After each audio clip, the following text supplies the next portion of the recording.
friends, welcome back to Mimi's Mixed Bag. Thank you for stopping by.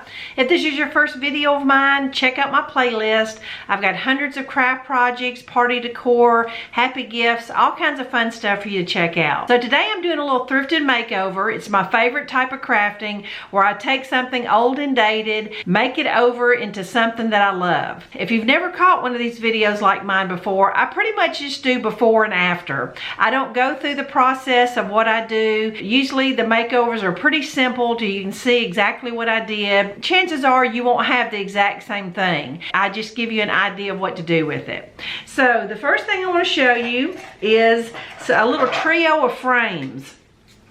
And it doesn't look like they've ever been used because they have the same little picture inserts from the store. I have an idea for this. I'm gonna make it over and make it fit into my dining room decor. The next one is a little plastic sign. Even though it's plastic, I loved the look of it. I would say it's about an 8x8 little plastic, and it's got great little embossing on it. The words, "Bless Our Home." The minute I saw it, I thought this would be so pretty in the center of a wreath. I'm gonna make a little simple wreath using a bunch of thrifted ribbon that I have, and then use this as the center of my wreath. I think I can make this over really cute. This is just a simple little inexpensive something from Dollar General. It was $1 originally, and it's cute. Our Happy Place could go good on a tiered tray or something like that, but I thought, you know, I can give this a little paint or scrapbook paper or do something cute to it, make it look a little more summer seasonal. This is a good little generic decor piece. It needs a little repair, and honestly I was trying to remember where I picked this up. I probably got it in the Goodwill bins, but I really don't remember where I got it, but it's just been a few weeks ago. I can fix the little wheels on it. This is kind of a blank canvas when it comes to seasonal decor. So I'm gonna give this a little makeover, and that's going to be really cute when I get done with it. This one right here needs a makeover. I picked this up in the Goodwill bins a couple days ago, and it's a vintage frog planter. I want to laugh about it because I have a couple close friends that would literally throw it in the garbage, burn the house down if I brought this to them. They despise frogs, and I never have thought of frogs in a negative way. Now snakes and spiders, on the other hand, that's a different story. I thought I'd give him a little facelift and make him look a little cuter and maybe whimsical. We'll see, but I'm gonna work on this little frog. I'm not sure exactly what it was. It's just an oval piece of wood, kind of like a charcuterie board of some sort, that has a groove in here like this.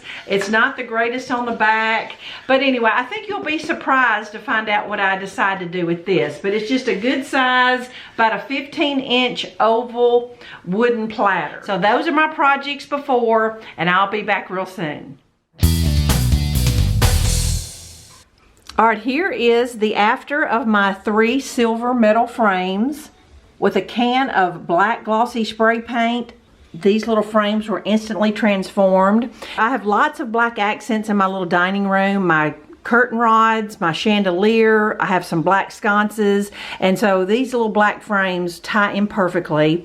You know, black and white silhouettes are a classic, timeless design, been around for years. You can trace and cut out a silhouette of anything that is meaningful to you, your pets, your children, grandchildren. Now what I plan on doing is have my children sit between a light and a wall and do this, but I just went online and found 3 silhouettes that resembled my grandchildren, my young little grandson, my 11-year-old granddaughter, and my 13-year-old grandson, just to show you what it will look like when I get a chance to do it. But super happy with these. It's gonna be hanging between my curtains and a little curio I have here in the corner. It just brings a smile to my face seeing these 3 silhouettes. So I hope you'll take this idea, and when you find a frame, you could do this super easy with a light, black paper, and some scissors. Here is the plastic sign that said bless our home. But what I ended up doing is taking an 8-inch Dollar Tree wall art and took the little canvas picture off, and I just had a wood square.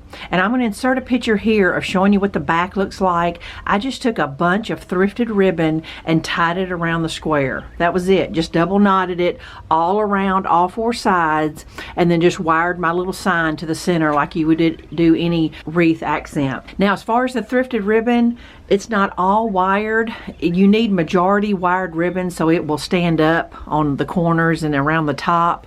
But if you have a few strands that aren't wired, it still works because you have enough wired on there that they all kind of help support each other.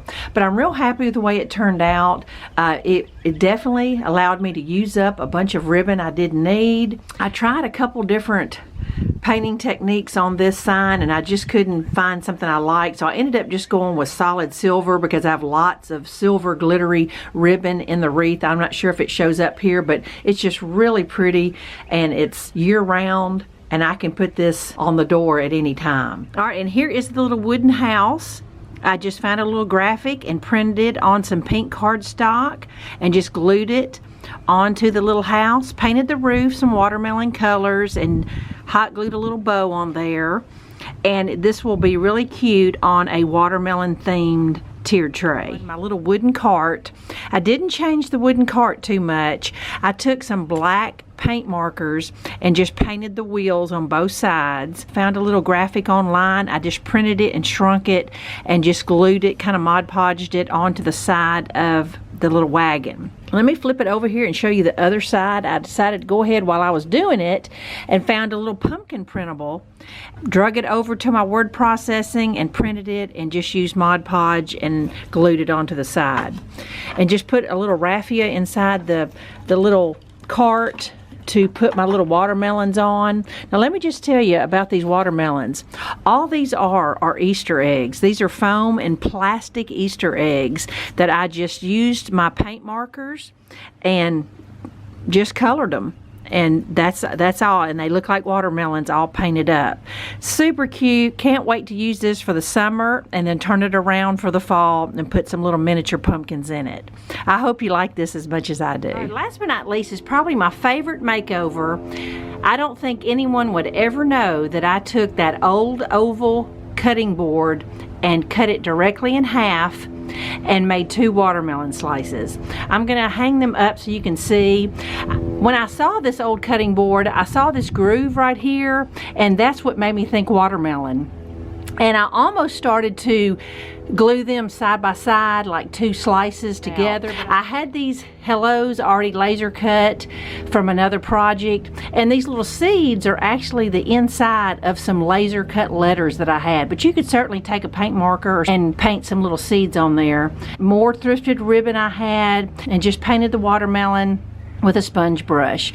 But I left this little groove here natural, and I just think it looks adorable. So I'm gonna hang it up and show you what it looks like. And I could not be more happy with it. And the best part is I have one to give away. So tell me in the comments, what is your favorite makeover that I did? These were so fun to do, and I hope you enjoyed it as much as I did. I'll be back next week with something fun to share. Bye-bye.